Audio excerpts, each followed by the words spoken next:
Hey guys, thanks for joining me.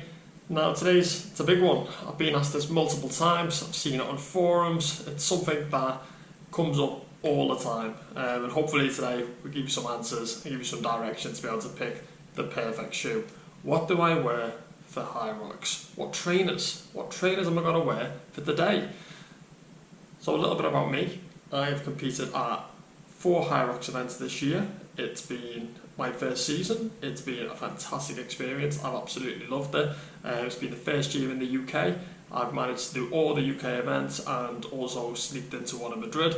I'm absolutely loving the sport. Still learning about it myself, but really trying to get to grips with my own experiences and trying to practice with different types of running shoes.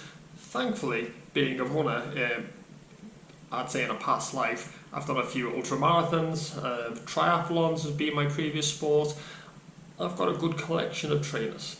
So I bought all these trainers for my own money, none of them have been sent to me, and let's get into it. So, something you need to consider when purchasing trainers for Hyrox is this a training shoe or is this a race day shoe? And sometimes that'll mean you'll want an extra pair of trainers. Who doesn't like it or love buying more trainers? I know I do, I have far too many, but think about it. Is this going to be a nice lightweight trainer for the day? Or do you need one pair that is going to cover all of it, or your cross training and everything else? And then you've got two different things that you need. You need something with a bit more comfort probably, or maybe something a little bit lighter just for the day. So let's look at it just from a perspective of on the day. We're looking for a race trainer and an overall guide as to what you should be looking for.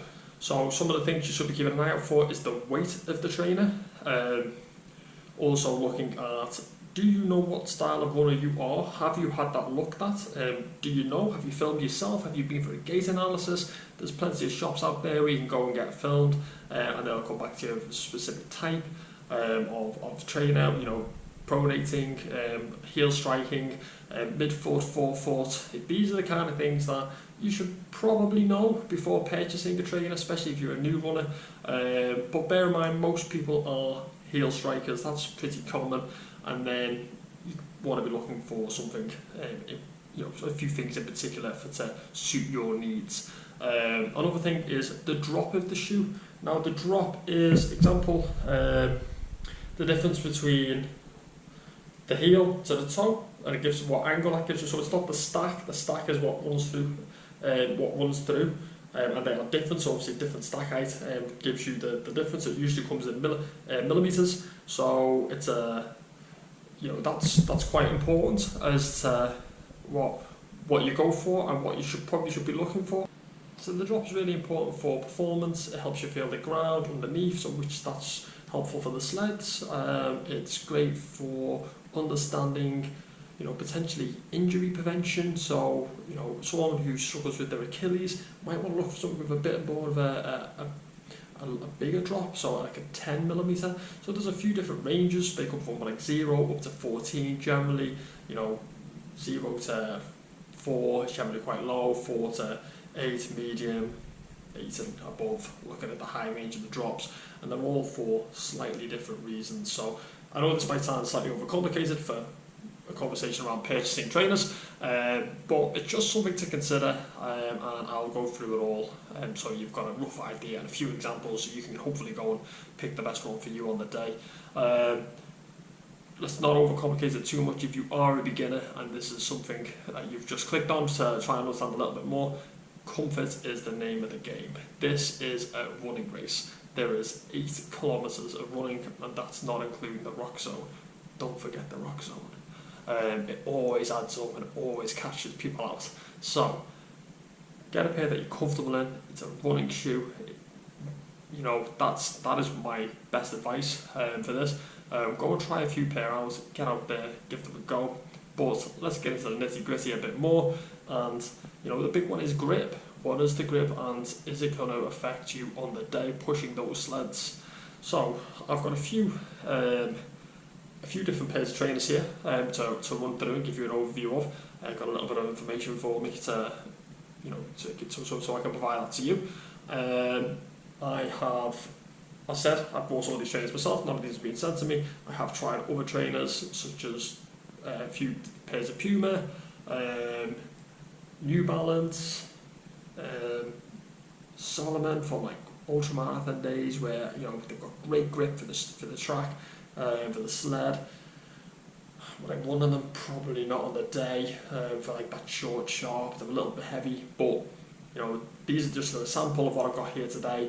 But there are many others that you can go and try, and hopefully take some of this information and see what you think. So first on the list, it's a big one. It's the Nike Mecca. This is the 4, used for CrossFit mainly, and I know a lot of people come from a CrossFit background into Hyrox functional fitness.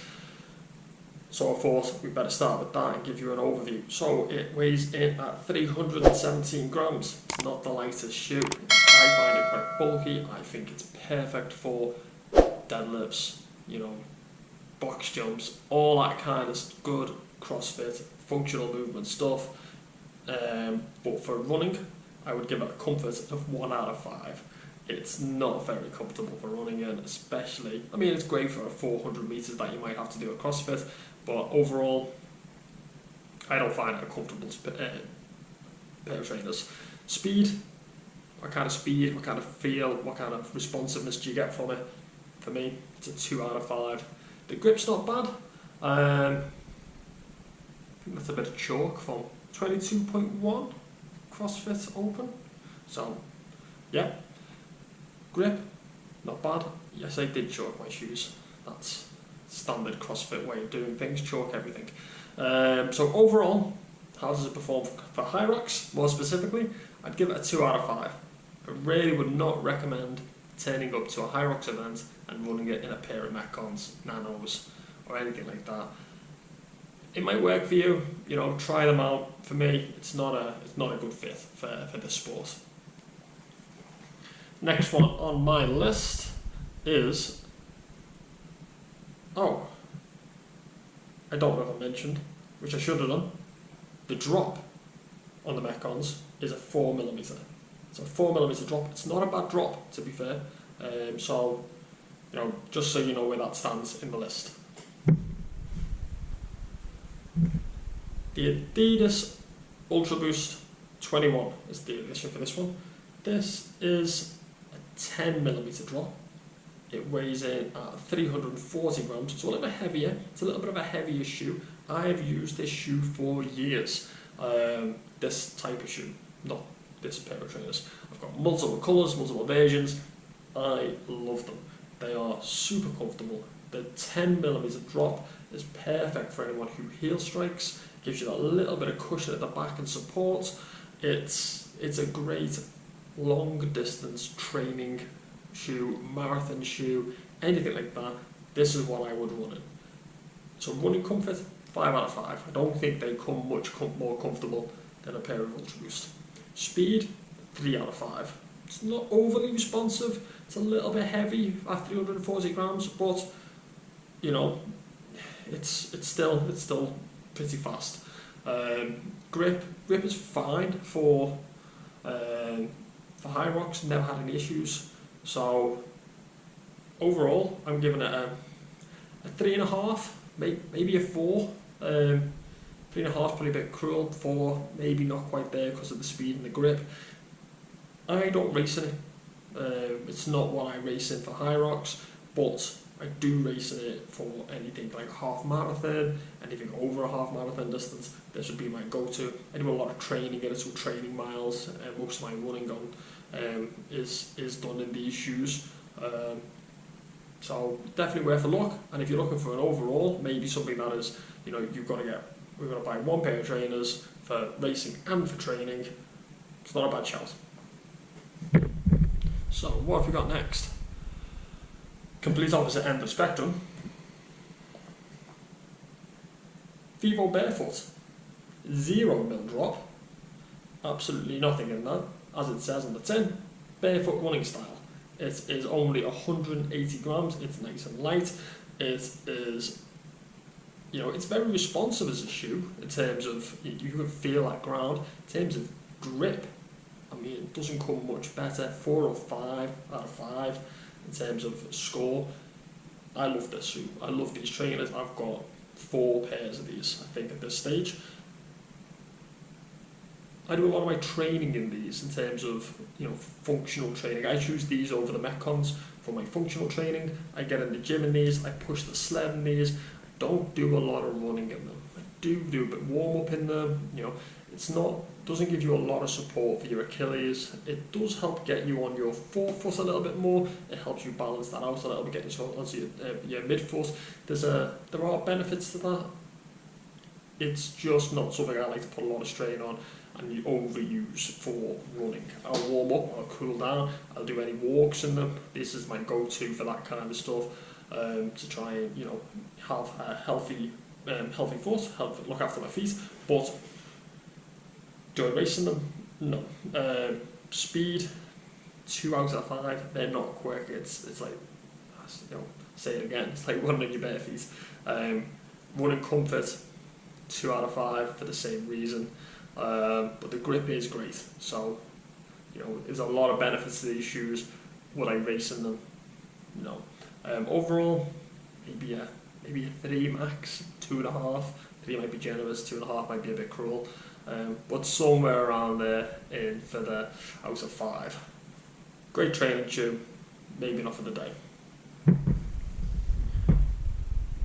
big one is the VaporFly, the Nike VaporFly.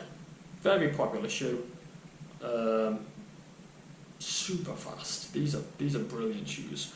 8mm drop. So kind of in that middle range, a little bit on the high side, but you know, lots of comfort. It's super lightweight. It's 196 grams as a shoe. It's a great race shoe. Comfort, I would say 4 out of 5. The reason it's not a 5, because it is a very comfortable shoe, is it's the stability. It rolls a little bit. It's not overly stable on corners. I wouldn't like to run in the rain, in the wet, in them. Thankfully, Hyrox is indoors, so not an issue. But not an overly stable shoe for anything. Maybe like the lunges. Does it give you that support there? Probably not. But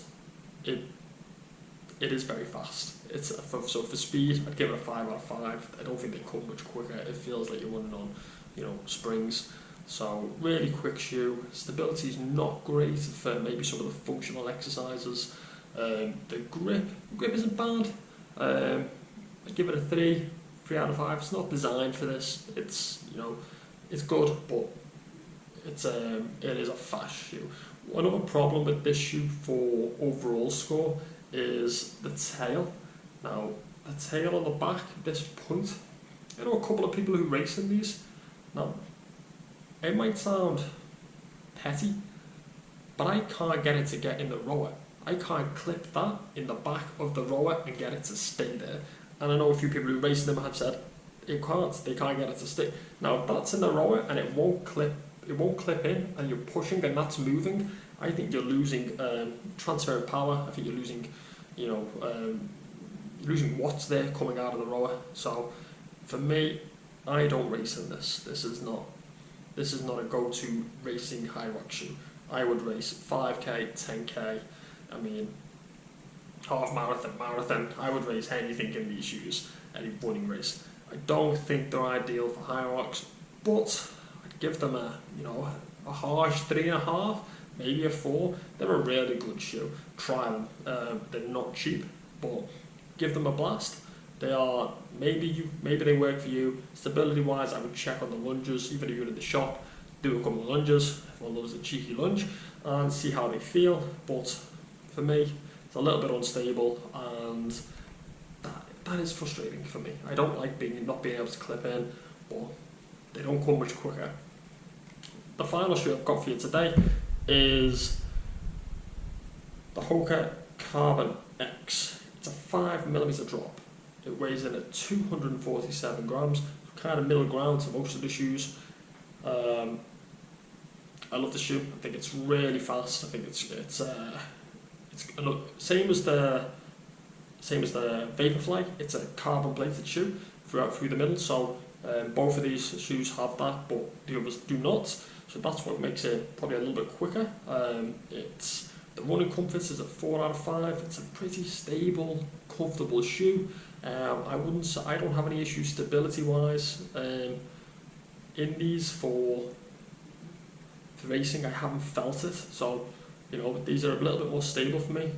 Could be the plate, the hard plate and the carbon over distance does eventually start feeling a little bit. You can feel it there under your foot, but on race day, not something to worry about. Adrenaline gets you through. It's there. It's strong. Speed, 5 out of 5 again. It's very similar to the VaporFly. It's quick. It's responsive. It springs you up. It gets you moving. The grip is good. These are a little worn. I have used these a lot, but grip 4 out of 5. I've had no issues on the sled. Overall, 4 out of 5. I would say this is my winner today out of today's choices. Hopefully this overview gives you an understanding of what to look for, maybe what to go for, maybe what to select, but I would definitely recommend looking at the drop to understand what kind of runner you are beforehand, understanding what kind of style you like, understanding what's the purpose of it. Is it just the Hyrox? Are you going to want to run 5Ks in them? Are you going to want to run a marathon in them? I mean, what are you buying them for? What's the overall goal? So, I hope that's been helpful. In terms of the sled, I haven't had too many issues with the sled with regards to shoes. I've had separate issues, but that's another video. I would say make sure your laces are tight before you start. Your feet shouldn't be falling out the back. Make sure your technique is good. Have a little look at that. But tight laces, make sure you've tried them. The most important thing here is don't buy a pair 2 weeks before the race and give them a go. Get a pair now. We've got a new season coming up. We've got London coming up soon. Get a pair now. Start training in them. Make sure they're comfortable. Make sure they're broken in as a pair of shoes.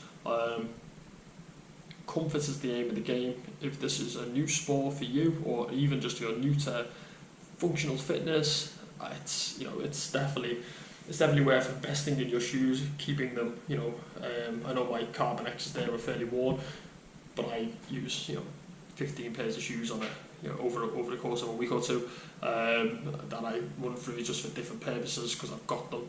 But yeah, go and try different pairs. Make sure you're comfortable in them. If you're not signed up for next season already, I am an ambassador for the sport. I love the sport. JFit10 will get you some discounts on it and an entry. But get involved, come and have a go, come and have a little look at it.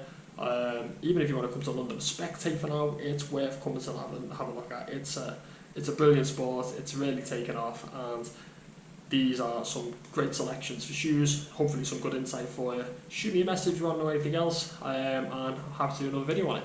Thanks guys.